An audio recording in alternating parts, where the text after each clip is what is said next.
Tothom, moltes gràcies per acompanyar-nos avui en aquesta roda de premsa.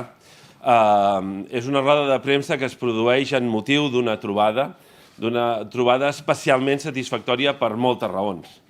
Una d'elles és perquè és la primera vegada que oficialment es troben dues delegacions d'Esquerra Republicana de Catalunya i d'Euskal Herria Bildu, amb la presència dels seus màxims dirigents de partit, els seus màxims dirigents polítics, que, com sabeu, tots dos ens ha tocat, hem passat per la presó.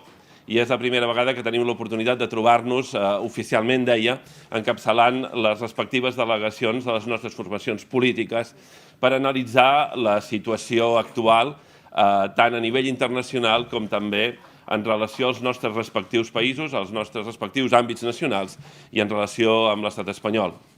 Pel que fa al context internacional, és obligatori fer una referència amb especialíssima preocupació a tot el que està passant a Ucraïna. I és una reflexió especialment preocupada perquè veiem com una vegada més un estat violenta els drets humans de la població civil, en aquest cas del poble ucraïnès. Ens sembla que hi ha un lligam estret entre les temptacions, les derives autoritàries que es produeixen en determinats estats i també la corrupció.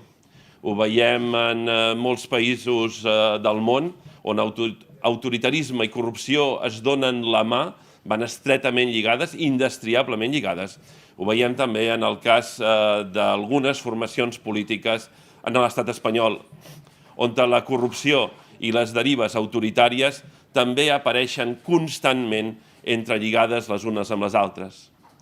Es dona la paradoxa en l'estat espanyol que la millor garantia, l'única garantia, de que aquestes formacions polítiques d'extrema dreta i d'una dreta cada vegada més extrema no arribin al govern i no imposin la seva agenda amb temptacions autoritàries, la seva agenda acompanyada sempre d'una infinitat de casos de corrupció, l'única garantia, deia, som les forces independentistes i en particular les forces independentistes d'esquerres que una vegada més, com en tantes altres ocasions de la història, som l'avantguarda de la resistència davant del feixisme i davant de les temptacions feixistes que es produeixen en molts llocs del món.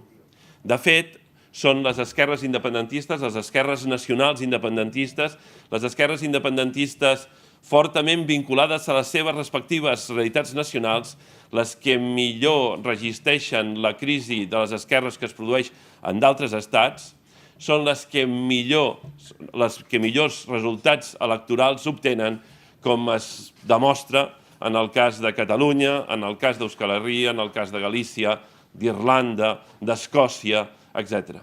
Per tant, estem convençuts que la nostra aposta política per vincular sempre de manera estreta, indestriable, els drets nacionals i els drets socials és la millor alternativa.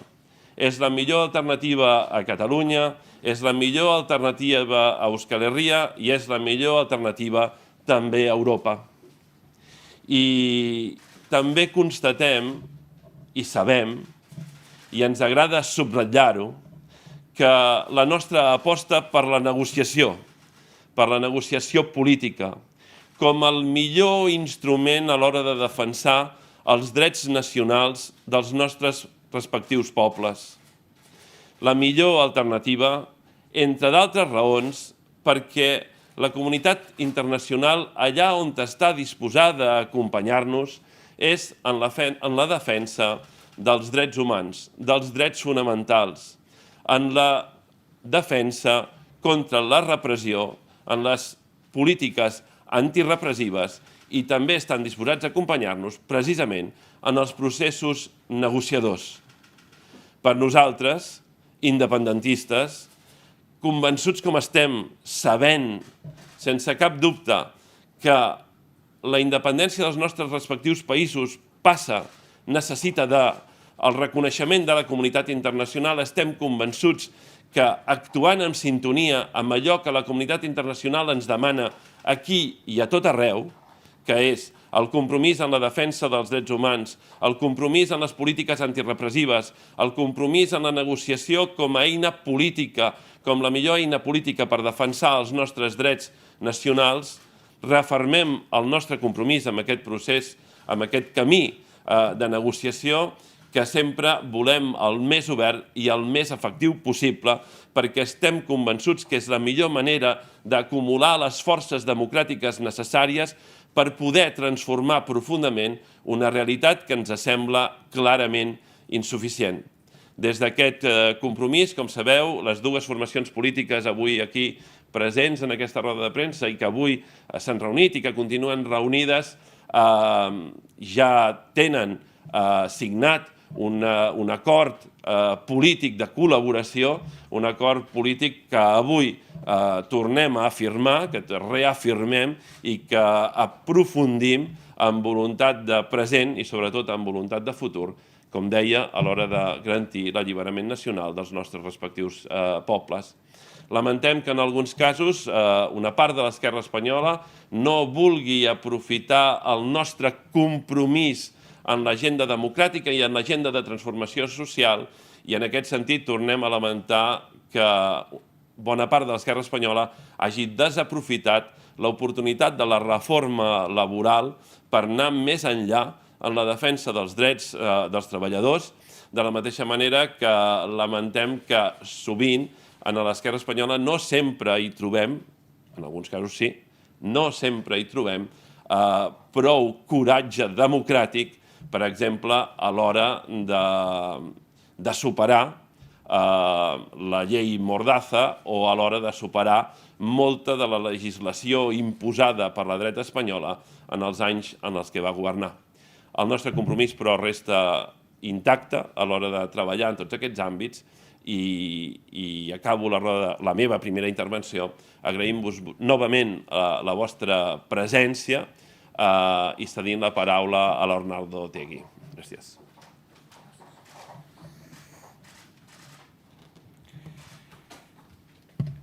Bon dia a tothom. Egun on, Euskal Herritik entzuten ari direnei. Nire lehenengo hitzak euskaraz egingo ditut.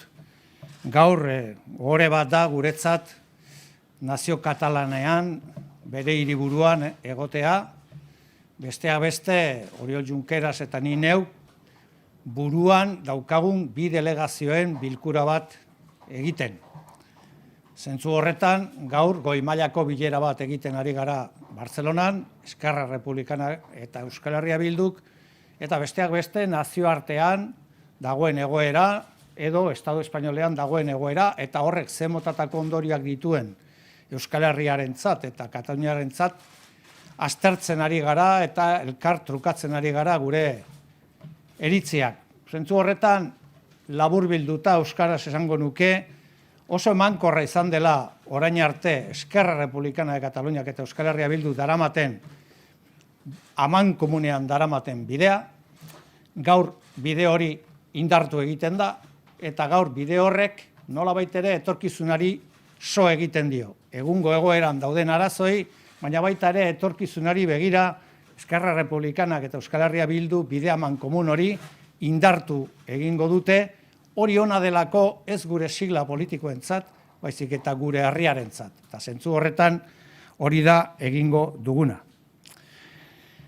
Decía que, bueno, para nosotras y nosotros es un honor estar hoy en la nación catalana, en su capital, celebrando, como ha dicho Oriol, un encuentro al más alto nivel entre las dos formaciones políticas, encabezadas por dos personas que tenemos muchas cosas en común, entre otras haber conocido la represión del Estado español y las cárceles.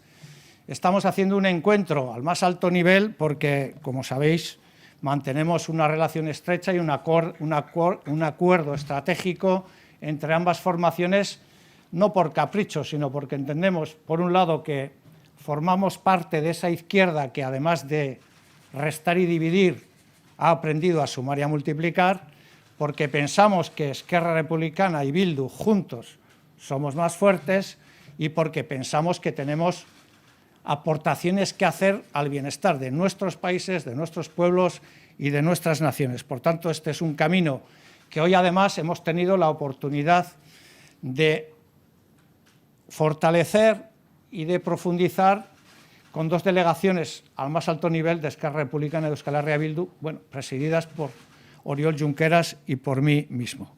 Es evidente que hemos tenido en cuenta la situación y la actualidad, pero hemos querido hacer también un análisis más mirando al medio y al largo plazo. En la actualidad más inmediata hemos coincidido en rechazar la agresión que Rusia ha planteado contra Ucrania. Nosotros y nosotras somos hijos de un pueblo que es el pueblo de Guernica, somos de los que pensamos que los problemas políticos se resuelven en términos políticos y estamos profundamente convencidos de que son las vías diplomáticas, las vías pacíficas y las vías democráticas las que pueden permitir solucionar los problemas en el contexto estatal y en el contexto internacional, desde nuestro firme compromiso con la paz y el derecho de autodeterminación de los pueblos. Y hemos tenido ocasión también de hablar de la situación en el Estado español. Y creo que coincidimos en ciertas paradojas que hemos señalado en las últimas semanas y meses, pero que también queremos señalar hoy. Es paradójico, es una paradoja política que tenemos que poner encima de la mesa porque nos parece que tiene un cierto interés en términos intelectuales y en términos políticos, que hoy no es posible entender que exista la posibilidad de un gobierno de progreso, con todas las comillas que se le puedan poner en el Estado español, si no es con el concurso de las izquierdas nacionales independentistas vascas o catalanas. Por lo tanto, hoy es posible parar al nuevo fascismo, al nuevo autoritarismo en el Estado español, solo con el concurso de las izquierdas nacionales e independentistas. La gran paradoja de la situación política actual es esa, y eso significa que nosotros que hacemos con gusto y planteamos con gusto el sostenimiento de una ventana que pare a la derecha, es también evidente que en justa reciprocidad la izquierda en el Estado entienda que además de la agenda estatal existen las agendas nacionales de las viejas naciones sin Estado en el Estado español que reclaman una agenda nacional de reconocimiento, de respeto, no solo a su identidad nacional, sino también, evidentemente, al derecho a la libre determinación de nuestros pueblos. Por eso, hoy queremos volver a reiterar ese compromiso, pero por eso hoy volvemos y queremos volver a reiterar que no se puede sostener una ventana de oportunidad si no se camina. Oriol ha hecho mención a la reforma laboral y nosotros consideramos que es una oportunidad perdida y lo que queremos decir con absoluta rotundidad es que no se pueden construir bloques de progreso contra alguien, solo contra alguien, sino que hay que construir bloques de progresos a favor de algo. Y ese algo no puede ser otra cosa sino la transformación democrática de los graves conflictos políticos y estructurales que en términos sociales, económicos o nacionales tiene el Estado español. En ese sentido, nosotros también hacemos una apelación y una apuesta inequívoca por la negociación. Entendemos que la vía de la negociación es una vía que siempre hay que explorar y entendemos que en la vía de la negociación quien pierde y quien tiene más miedo es aquel que no tiene suficientes argumentos y suficiente fuerza popular como para tratar de sostener una posición razonable y razonada en una mesa de negociación y por lo tanto estamos de acuerdo en sostener una estrategia de negociación con ese gobierno y con ese Estado, independientemente de que entendamos, y con esto quiero concluir, de que las agendas independentistas tienen vida propia. No es que los independentistas de izquierda tengamos la pelota sobre nuestro tejado para sostener un gobierno de progreso en el Estado.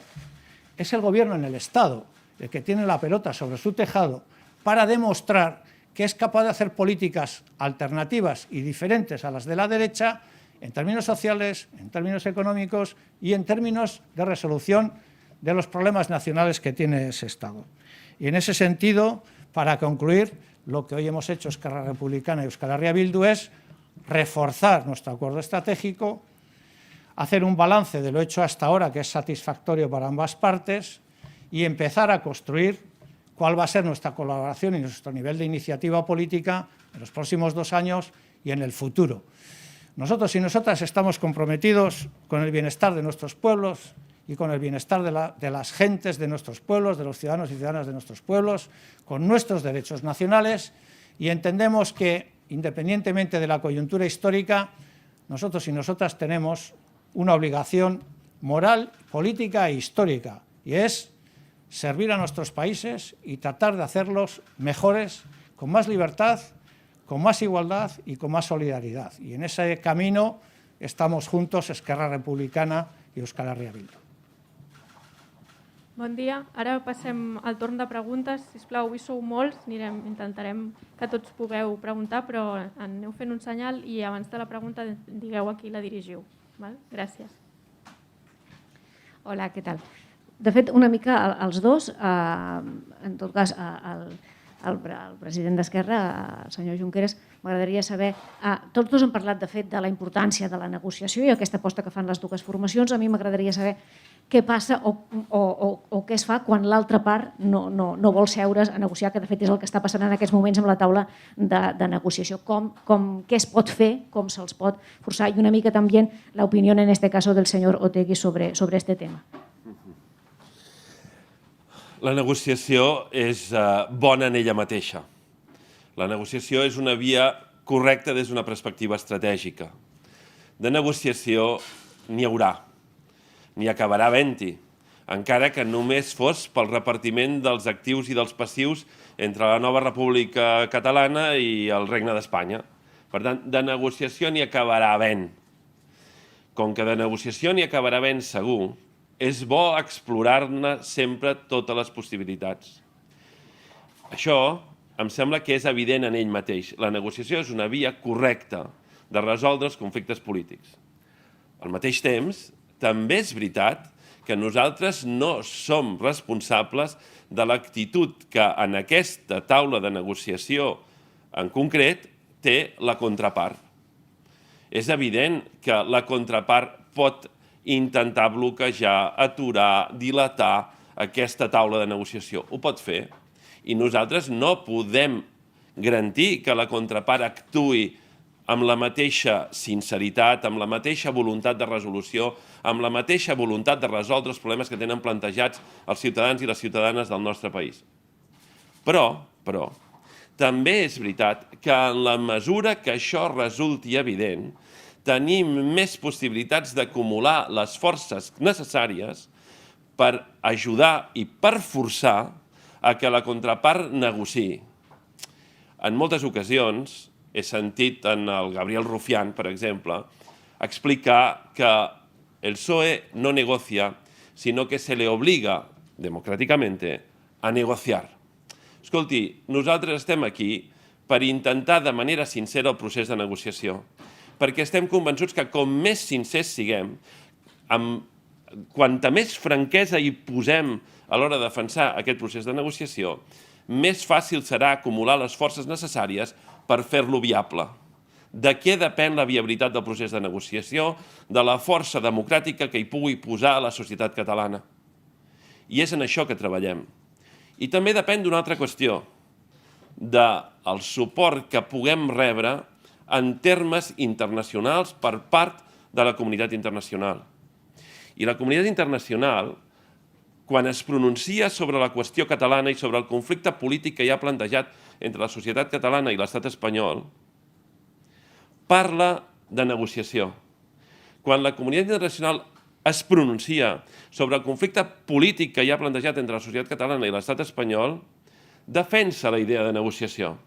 I en tenim una infinitat d'exemples, alguns dels més coneguts, l'aprovació de l'informe Cilevics en l'Assemblea Parlamentària del Consell d'Europa. Què és el que hem de fer nosaltres si volem aquest reconeixement de la comunitat internacional que ens és imprescindible per algun dia assolir la independència del nostre país?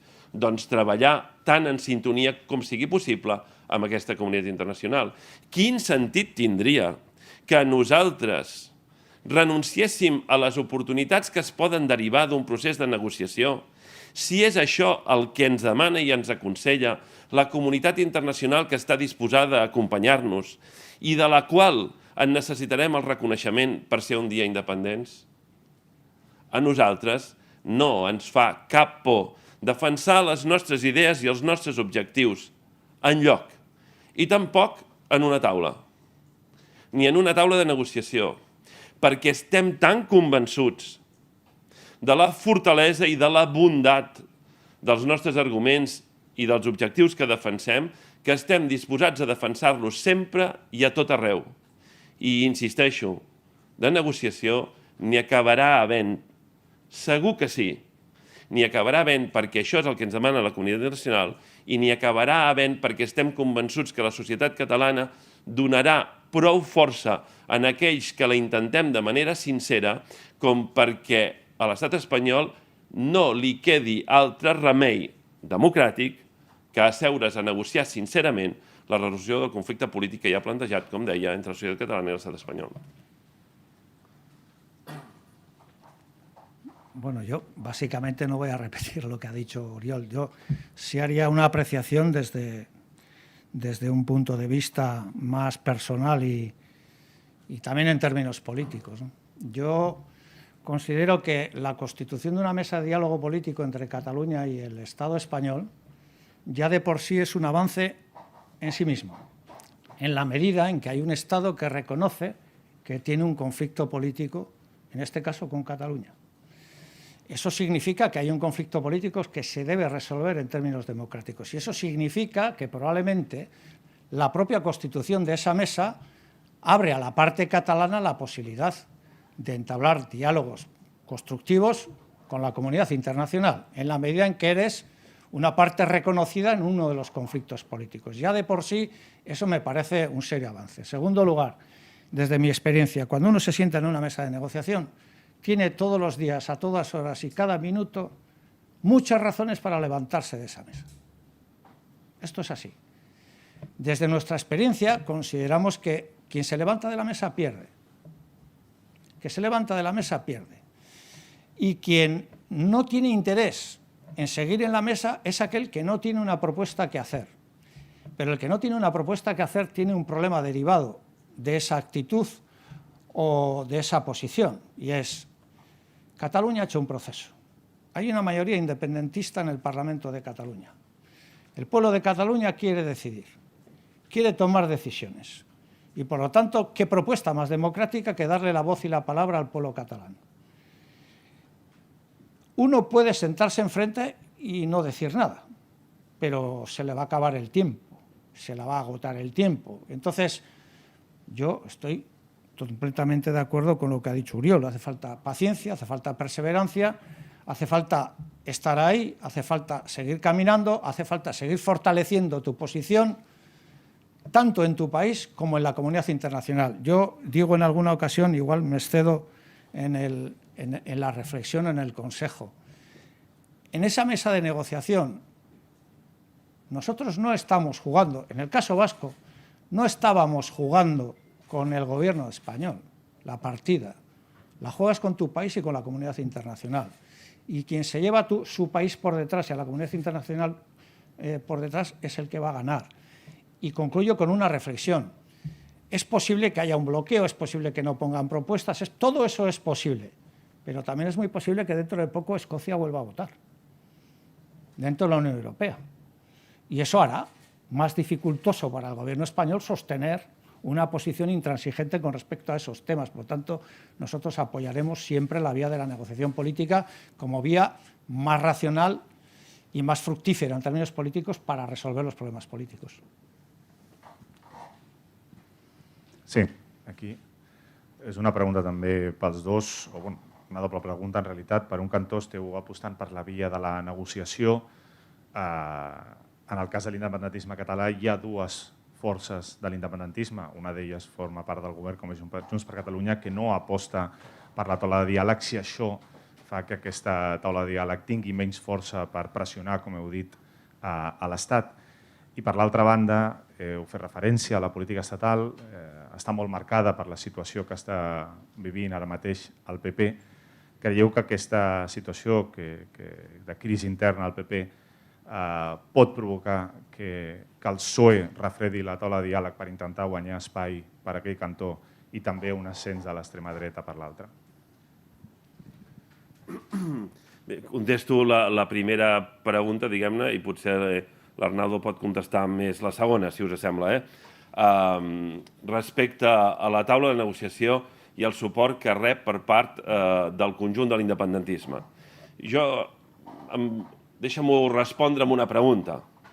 Quan els irlandesos negociaven amb el Regne Unit, o quan els escocesos negocien amb el Regne Unit, o quan qualsevol nació, qualsevol poble, qualsevol país negocia amb l'estat del qual forma part i del qual vol deixar de formar part, com té més força?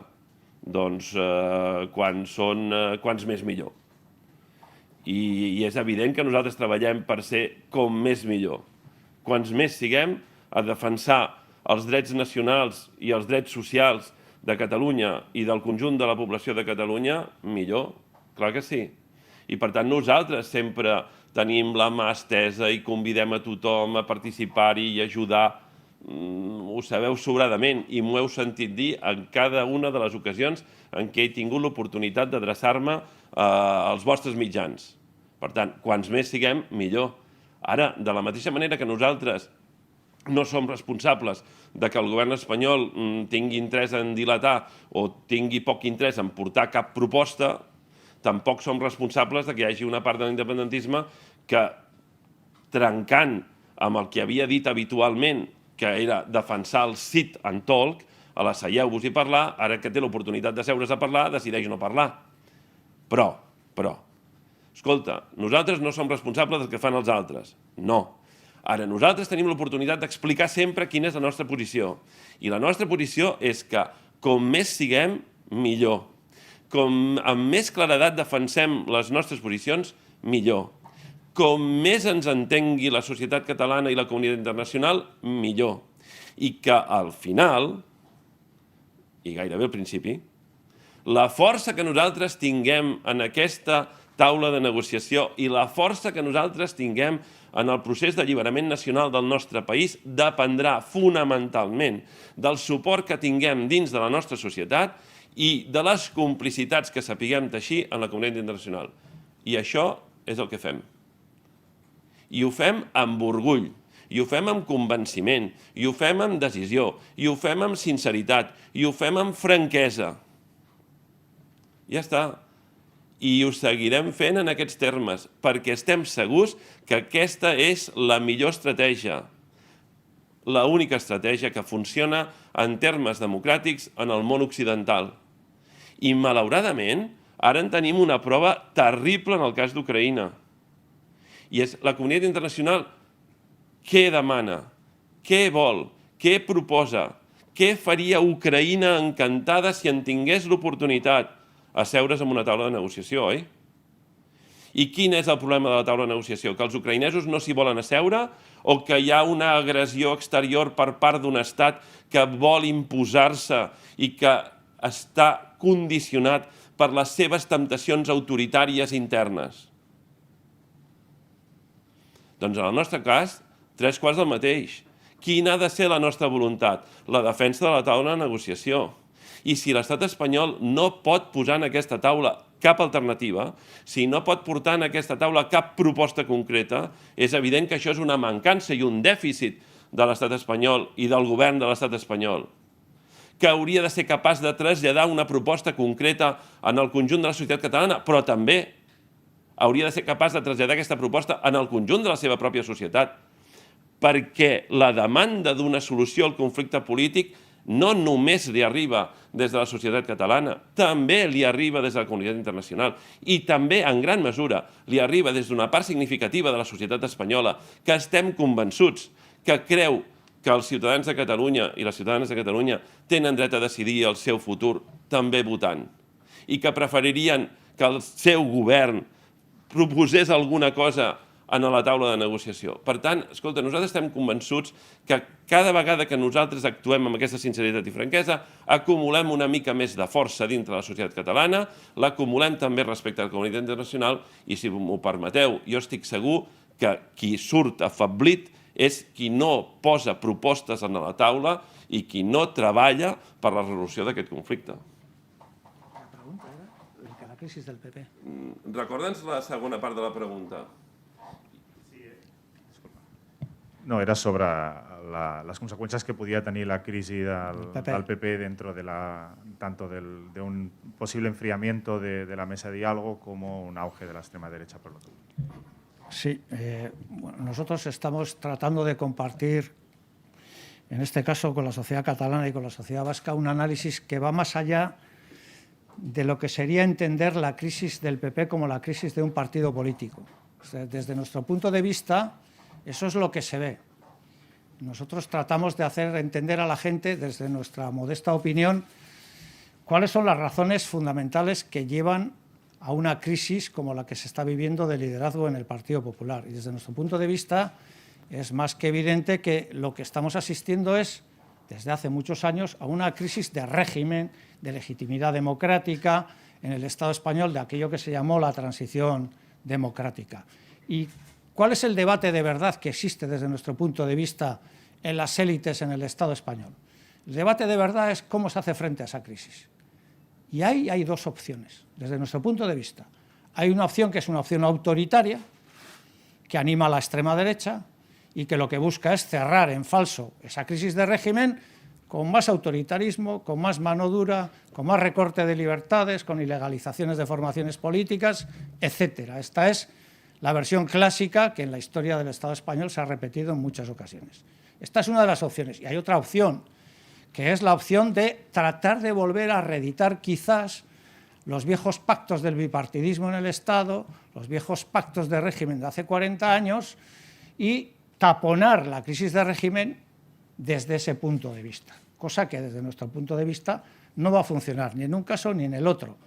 Y estamos quienes frente a eso lo que demandamos es un proyecto realmente de democratización del Estado, que pasa por reconocer con naturalidad democrática, sin demasiados aspamientos, dos cosas. Una, el carácter plurinacional del Estado, la existencia de naciones en el Estado y el derecho de estas naciones a decidir libre y democráticamente su futuro, ¿no?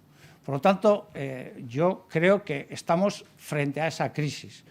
¿Qué derivadas tendrá esa crisis? Todavía está por ver. Pero de momento, para nosotros lo importante es señalar esto y repetir una cosa que decía Oriol, es decir, el que pierde en una mesa de negociación es el que es incapaz de hacer una propuesta, porque el pueblo de Cataluña ha hecho un proceso, porque la mayoría es independentista en el Parlamento. El Estado tiene una necesidad, o debería tenerla, que es ¿qué solución plantea el gobierno más progresista de la historia a un problema de carácter democrático ligado a los derechos humanos, que es entendido en la opinión pública internacional como un problema que en definitiva se tiene que resolver en términos democráticos, ¿no? El que no hace propuesta pierde, el que se levanta de la mesa pierde. Esta es nuestra visión. Sí, buen día, buenos días.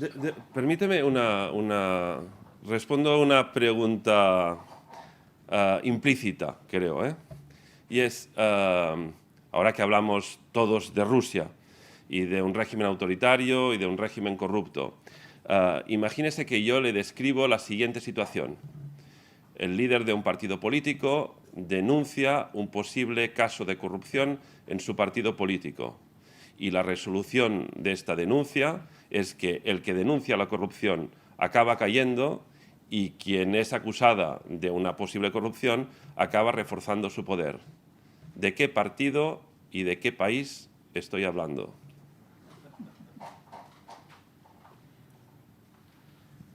Sí, buen día, buenos días. Chasco Tapias de La Sexta. Me gustaría aprovechar la ocasión también para preguntarles a ambos. Se han referido a la crisis bélica que se está viviendo en Ucrania, la agresión por parte de Rusia. Quisiera también pedirles una valoración de cómo está reaccionando la OTAN ante esta circunstancia. Gracias.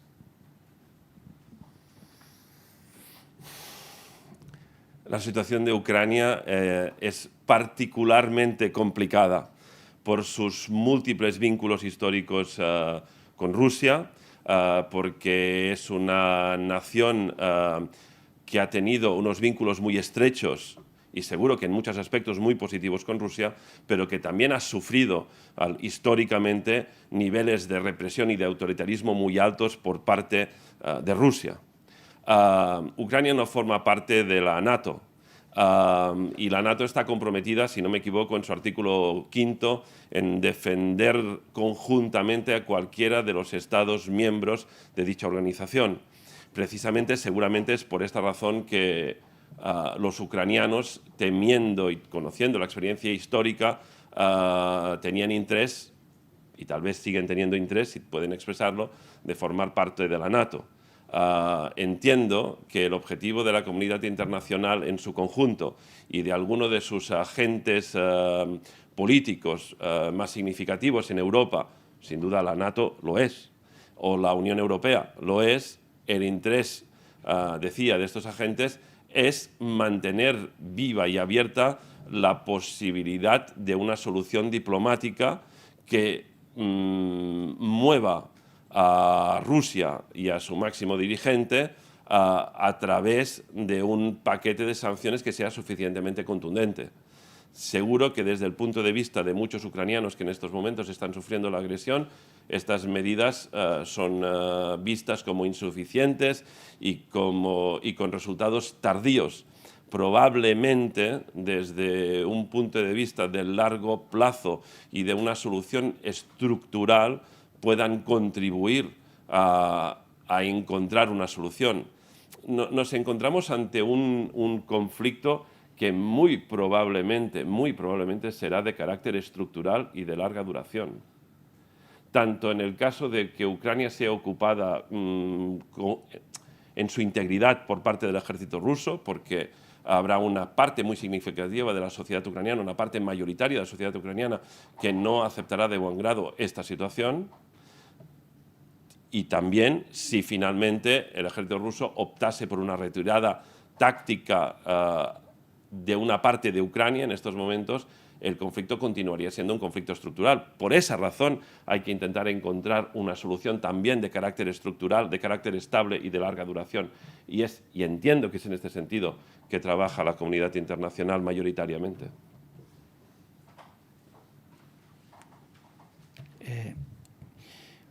Creo que lo he dicho al inicio, lo voy a volver a repetir, ¿no? Bueno, hubo un insigne político español que dijo en alguna ocasión que el problema catalán se resolvía bombardeando Barcelona cada cierto tiempo. Nosotros y nosotras, vascos y vascas, somos la nación de Guernica. O sea, conocemos bien cuáles los efectos y cuáles son los efectos dramáticos de la guerra.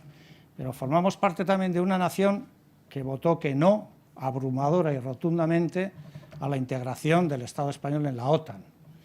Por eso, desde esa perspectiva que nos da los hechos, sí que mantenemos una posición clara y firme de rechazo a la agresión militar, del no a la guerra y un profundo compromiso con las soluciones diplomáticas, políticas, que defiendan la paz y la autodeterminación de los pueblos con seguridad y para todos los pueblos, ¿no? Esta es nuestra posición.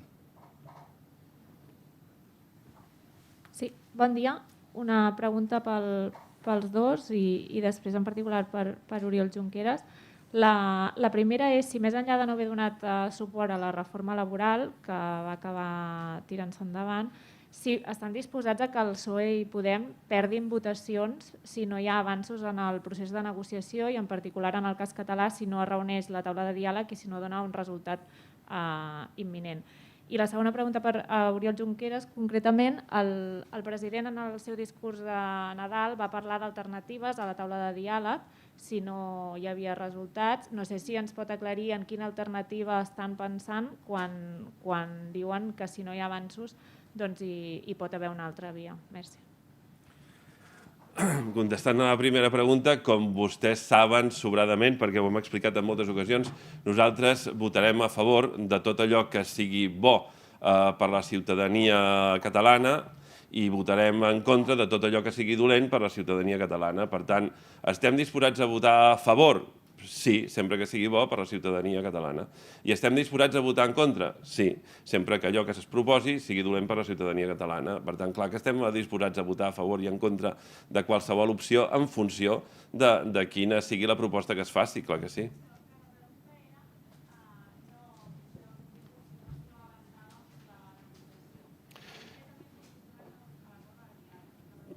Segur que també tothom es fa el càrrec de que en qualsevol negociació el clima de confiança és molt rellevant perquè la negociació sigui efectiva.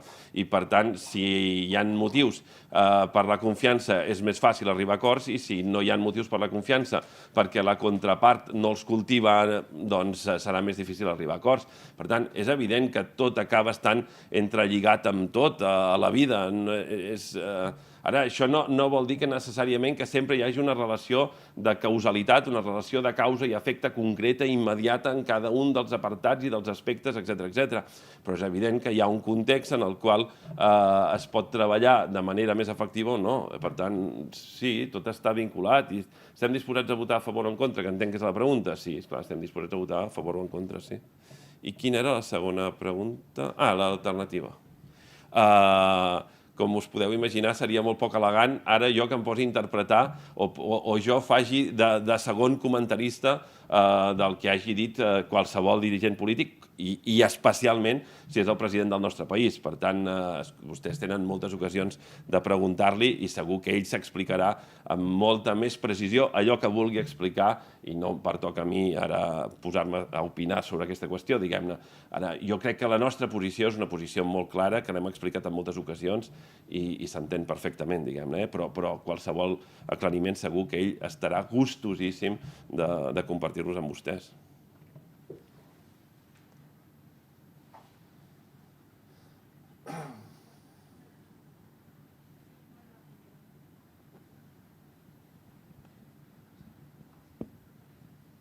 Sí, la misma pregunta, la primera era para Arnaldo Otegi, también si están dispuestos a que se pierdan votaciones por parte del Gobierno español si no hay un avance concreto en el proceso vasco.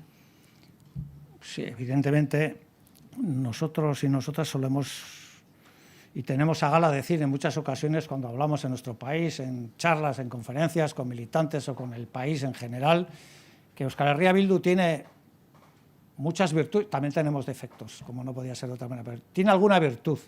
Y una de las virtudes que tenemos es que nosotros decimos lo que hacemos y hacemos lo que decimos. Y por lo tanto no tenemos ningún inconveniente en que cada vez que se produzca una votación, medir esa votación en función de si defiende o no los intereses de los trabajadores y los intereses de nuestro país. Y en función de eso tomamos una decisión.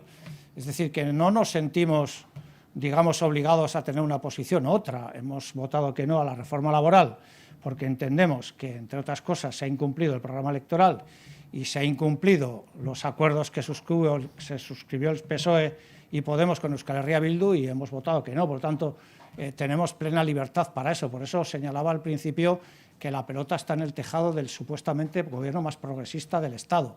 Eso está bien en términos comunicativos, pero eso hay que demostrarlo, ¿no? Y por eso no tenemos en eso ningún tipo de inconveniente en decir las cosas tal y como son. Si tenemos que votar que sí, votaremos que sí. Si nos tenemos que abstener, nos tendremos que abstener. Y si tenemos que votar que no, sin ningún tipo de problemas. Bon dia, egunon, kaixo, Arnaldo Otegi zuretzako galdera. Gaztelaniaz egin dezu moduan, mahai gainean izan dituzuen gaien inguruan laburpen txiki bat euskeraz. Bai. Bestalde batetik, zergatik da zuentzako horren garrantzitsua, bi alderdien arteko lankidetza hau etorkizunari begira, eta azken galdera honetan, zuen babesa zeren truk Espainiako gobernuari, Voxen mamua hor dago, estrategia partekatua duzu Eskerrak eta Bilduk zentzu horretan. Esta última pregunta también me gustaría que me respondiese Oriol Junqueras. ¿Qué valoración o por qué creéis que es tan importante este trabajo conjunto entre ambas formaciones y qué tipo de beneficios os podría traer en un futuro? Y vuestra posición en cuanto al gobierno español, bueno, ¿con qué se puede cambiar o si ese fantasma de Vox ayuda a que estéis respaldando esas votaciones o un poco qué valoración hacéis en este sentido.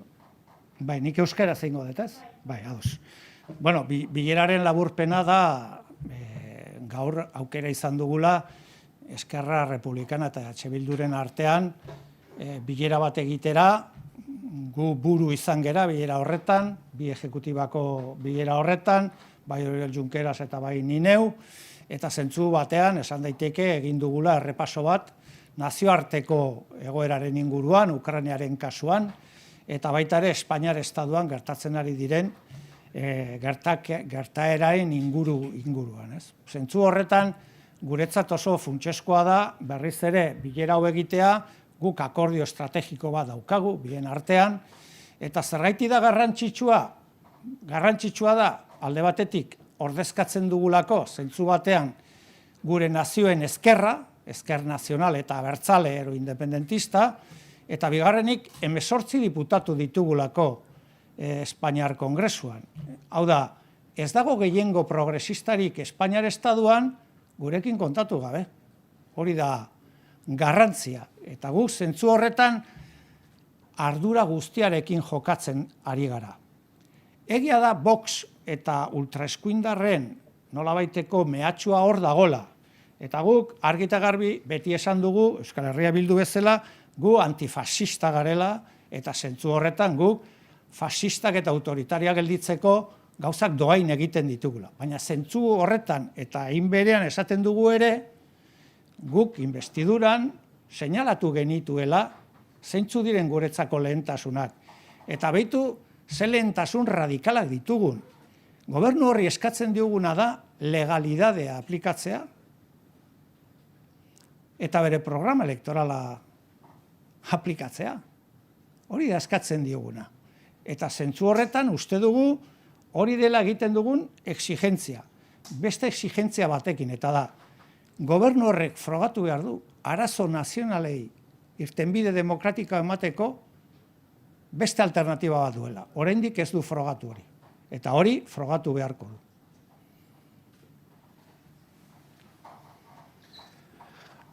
Respecto a si Vox condiciona o no nuestro posicionamiento político, la respuesta es no. Yo tengo la suerte y el honor de ser presidente de Esquerra Republicana de Cataluña, el partido más comprometido en la lucha antifascista de la historia de nuestro país, el partido más represaliado por el fascismo en la historia de nuestro país, el partido que ha sufrido más represión en número de alcaldes, de concejales, de dirigentes políticos durante toda la dictadura franquista. El partido que se enfrentó al fascismo en 1936 y se enfrentó al fascismo hasta 1939. Un partido cuyos militantes, o muchos de sus militantes, también lucharon contra el fascismo en otros muchos lugares de Europa. En Francia, contra los nazis, etc. Por lo tanto, Esquerra Republicana es evidente que se contrapone siempre a lo que representa el fascismo, siempre. Y no sé si hace falta recordarlo, pero los dirigentes de Vox me pedían 76 años de cárcel por ejercer el derecho al voto. Por lo tanto, es evidente que nuestra posición no está condicionada por Vox, porque nuestra posición respecto a Vox es absolutamente clarísima. La cuestión es, ¿el conjunto de la izquierda española está dispuesta a defender la democracia y los derechos democráticos y los derechos sociales de sus ciudadanos ante Vox? ¿Sí o no? Esta es la cuestión. ¿Y cómo se comportará la izquierda española ante esta situación? Y si la izquierda española tiene un proyecto realmente alternativo y un proyecto ilusionador para la mayoría de la sociedad española ante aquello que representa un PP cada vez más extremo y una derecha de extrema derecha. Esa es la cuestión. ¿Hay un proyecto político en el Estado español que ilusione a la mayoría de la sociedad española desde una perspectiva de la profundización democrática de la sociedad española? ¿Lo hay o no lo hay? Yo creo que muy a menudo no lo hay. Y hablando con muchos ciudadanos españoles, creo que mi convicción está bastante bien fundamentada. Por el contrario, creo que En Cataluña y en Euskal Herria sí que hay proyectos alternativos a lo que representa Vox. Sí que hay proyectos alternativos de profundización democrática, de transformación social, de reforma profunda de una realidad que muy a menudo es insuficiente. A mí me gustaría que esta alternativa también existiese en el Estado español. Me gustaría que esta alternativa también existiese, porque creo que es buena para la sociedad española. Sí, hola, bon dia, bona tarda ja. Volia fer dues preguntes. La primera pel senyor Junqueras. En les declaracions que ha fet el Partit Socialista sobre la taula de negociació i les que ha fet també Esquerra Republicana, hi ha hagut una coincidència en què la propera trobada ha d'exhibir resultats tangibles. Jo li voldria preguntar quin pot ser el mínim comú denominador en aquesta propera reunió de la taula pendent encara de fixar. I pel senyor Otegi li voldria preguntar, la CUP està demanant al govern reiteradament que posi una data per un nou referèndum a Catalunya i que això serveixi com a estratègia per pressionar l'Estat i forçar-lo a negociar. Vostè creu que aquesta estratègia seria encertada? Gràcies. Com sabeu, jo tinc la sort de ser historiador i no tinc la sort de ser futuròleg, diguem-ne, i no tinc cap aspiració d'intentar-ho ser. Per tant, jo no sé quin és el mínim comú denominador respecte al govern espanyol, perquè jo no formo part del govern espanyol, òbviament. Per tant, escolti, no sé quina serà l'actitud que ells tindran. Ara, si la pròxima sessió de la taula de negociació ha de tenir resultats tangibles o no, és evident que des del meu punt de vista i del punt de vista d'Esquerra Republicana segur que sí. Però és que si vostè em preguntés si a mi em semblaria bé que els hagués tingut en la sessió anterior, jo li contestaria que sí. I si em preguntes si em semblaria bé que els tingués en la sessió següent, li contestaria que sí, que sempre que sí. Clar, nosaltres volem solucions tangibles, solucions concretes als problemes que té plantejats el nostre país. Un d'ells, l'amnistia. Un altre, el dret a decidir el nostre futur de manera col·lectiva a través de l'exercici del dret a l'autodeterminació reconegut per la Carta de Drets Civils i Polítics de Nacions Unides. Clar, nosaltres volem solucions tangibles, sí, i com més millor, i com més clares millor, i quan abans millor, etc. Per tant, treballarem en aquest sentit. Insisteixo, la nostra posició és clara. La qüestió és quina és la proposta del govern espanyol davant del conflicte polític que existeix entre la societat catalana i l'estat espanyol. Quina és la proposta del govern espanyol amb una taula de negociació del conflicte polític que ell mateix va acceptar que s'havia de constituir? Quina és l'alternativa que el govern espanyol planteja a la societat catalana respecte a aquest conflicte polític? Quina és l'alternativa que planteja el govern espanyol davant de la comunitat internacional a l'hora de resoldre aquest conflicte? Perquè la nostra posició és clara i la sap tothom. I a mi em sembla que el que a nosaltres ens pertoca és insistir en la nostra proposta, deixar-la ben clara, demostrar sempre la nostra predisposició a defensar-la a tot arreu, també amb una taula de negociació. I això és el que farem. I insisteixo, som responsables d'allò que nosaltres diem i d'allò que nosaltres fem. No som responsables d'allò que diuen o fan uns altres. I en tot cas, li pertoca a la societat contrastar la nostra actitud en allò que diem i allò que fem respecte a l'actitud de qualsevol altre respecte a allò que diu i fa. I estem convençuts que si ens expressem amb claretat, ens expressem amb aquesta claretat que em sembla que ens expressem sempre, hi haurà una part cada vegada més significativa de la societat catalana, tant de bo fos tota i tant de bo fos ja, que reforçarà la nostra estratègia i, per tant, farà inevitable una solució política al conflicte polític plantejat i farà inevitable, des del nostre punt de vista, que hi hagi un referèndum d'autodeterminació que permeti que Catalunya es constitueixi en república. Per tant, nosaltres insistirem en aquest camí. Si hi ha alguna altra contraproposta, si hi ha una proposta alternativa, que la posin sobre la taula, veurem quina és. Sí, bueno, yo voy a ser prudente en mi respuesta en la medida en que yo considero que esa es una posición que yo entiendo que es de parte de una formación política concreta, con la que yo he mantenido y mantengo una buena relación, pero me parece que desde un punto de vista de eficacia política es más prudente hacer propuestas que sean consensuadas por el conjunto o por la mayor parte de las fuerzas independentistas. Y desde mi experiencia, desde la mía, desde la experiencia vasca, puedo asegurar una cosa, que es que cuando uno lanza retos al Estado español en público, normalmente no los suele aceptar de buen grado y normalmente no suelen acabar bien. Entonces, me parece que, sin criticar la propuesta, yo no voy a entrar en lo que es la política interna catalana, pero sí me parece que la propuesta que se hace aquí y que defendemos aquí es una propuesta más eficaz en la medida en que, desde mi punto de vista, la estrategia por la negociación en un momento determinado fortalece las posiciones independentistas y, en cualquier caso, debilitará las posiciones de quienes no hacen en ningún caso propuesta alternativa alguna en esa mesa de negociación. Molt bé, doncs deixem aquí la roda de premsa. Moltes gràcies a tothom. Gràcies, m'ho passo molt bé, en les rodes de premsa. Ja vindré més sovint.